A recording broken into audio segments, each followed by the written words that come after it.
ನೋಡ್ತಾ ಇದ್ದೀರಲ್ಲ ಎಷ್ಟು ಕಲರ್ಫುಲ್ ಆಗಿ ಎಷ್ಟು ಟೇಸ್ಟಿಯಾಗಿ ಕಾಣ್ತಾ ಇದೆ ಅಂತ. ಸಾರು ನೋಡಿದ್ರೇ ಗೊತ್ತಾಗುತ್ತೆ ಎಷ್ಟು ಚೆನ್ನಾಗಿದೆ ಅಂತ. ಸೊ ಇವತ್ತು ನಾನು ಮೊಳಕೆ ಬರಿಸಿದ ಹುರುಳಿ ಕಾಳು ರಸಮ್ನ ಯಾವ ರೀತಿ ಮಾಡಿದೆ ಅಂತ ತೋರಿಸ್ಕೊಡ್ತಾ ಇದ್ದೀನಿ. ವೈಟ್ ರೈಸಿಗಂತೂ ತುಂಬಾ ಚೆನ್ನಾಗಿರುತ್ತೆ. ಇಲ್ಲಿ ನಾನು ಹುರುಳಿ ಕಾಳನ್ನ ಮೊಳಕೆ ಬರಿಸಿದ ಇಟ್ಕೊಂಡಿದ್ದೀನಿ. 1 ನೀರುಳ್ಳಿ, 1/4 ಸ್ಪೂನಷ್ಟು ಅರಿಶಿನ, 1 ಟೊಮೆಟೊ, ರುಚಿಗೆ ತಕ್ಕಷ್ಟು ಉಪ್ಪು, ಇವಿಷ್ಟನ್ನು ಕುಕ್ಕರಿಗೆ ಹಾಕಿ ಸ್ವಲ್ಪ ನೀರನ್ನ ಹಾಕಿ ಬೇಯಿಸ್ಕೊಳ್ಳೋಣ. ಒಂದು 4ರಿಂದ 5 ವಿಸಿಲಿಗೆ ಚೆನ್ನಾಗಿ ಬೇಯುತ್ತೆ.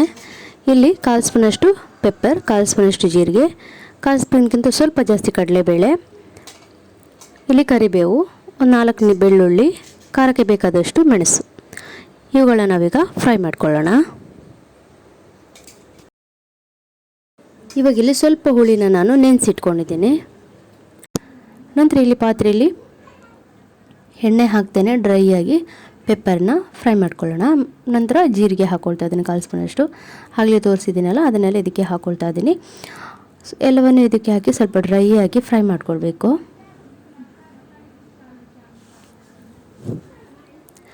ಎಣ್ಣೆ ಹಾಕಿ ಕೂಡ ಫ್ರೈ ಮಾಡ್ಬೋದು, ಆದರೆ ನೀವು ಡ್ರೈ ಫ್ರೈ ಮಾಡೋದ್ರಿಂದ ಟೇಸ್ಟ್ ಚೆನ್ನಾಗಿರುತ್ತೆ.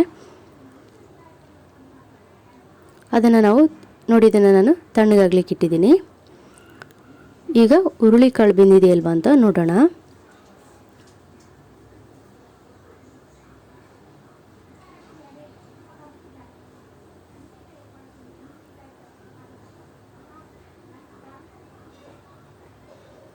ನೋಡಿ ಸ್ವಲ್ಪ ಬೆಂದಿದೆ. ಈಗ ಇದರಿಂದ ಸ್ವಲ್ಪ 1 ಸ್ಪೂನಷ್ಟು ತೆಗೆದು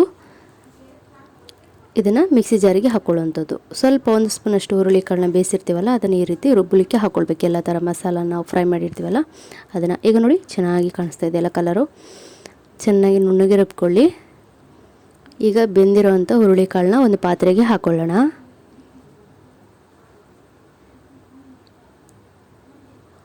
ನಂತರ ನಾವು ಗ್ರೈಂಡ್ ಮಾಡ್ಕೊಂಡಿರ್ತೀವಲ್ಲ ಮಸಾಲಾನ, ಅದನ್ನು ಇದಕ್ಕೆ ಸೇರಿಸ್ಕೊಳ್ಳೋದು. ನಂತರ ನೀವು ನೀರು ಎಷ್ಟು ಬೇಕಂತ ನೋಡ್ಕೊಂಡು ಹಾಕ್ಕೊಳ್ಳಿ. ಮಿಕ್ಸಿ ಜಾರಿಗೆ ಸ್ವಲ್ಪ ನೀರನ್ನ ಹಾಕ್ಕೊಂಡು ಇದಕ್ಕೆ ಹಾಕ್ಕೊಳ್ತಾ ಇದ್ದೀನಿ. ನೋಡಿ ಕಲರ್ ಎಷ್ಟು ಚೆನ್ನಾಗಿ ಕಾಣಿಸ್ತಿದೆ ಅಲ್ವಾ. ತುಂಬ ದಿಢೀರ್ ಅಂತ ಆಗುತ್ತೆ. ನೀವು ಇದನ್ನು ಕಾಲು ಟೊಮೆಟೊ ಜೊತೆ ಕೂಡ ಮಾಡ್ಕೊಳ್ಬೋದು, ಟೊಮೆಟೊ ಸಾರು ಜೊತೆಗೆ ಹುರುಳಿ ಕಾಳಿಲ್ಲ ಅಂದರೆ. ಈಗ ಹುಳಿ ನೆನೆಸಿಟ್ಟಿದ್ನಲ್ಲ ಅದರ ನೀರನ್ನ ಹಾಕ್ಕೊಂಡು ಕುದಿಲಿಕ್ಕೆ ಇಟ್ಕೊಳ್ತಾ ಇದ್ದೀನಿ. ಉಪ್ಪೆಲ್ಲ ನೀವು ಈ ಟೈಮಲ್ಲಿ ನೋಡ್ಕೊಳ್ಳಿ.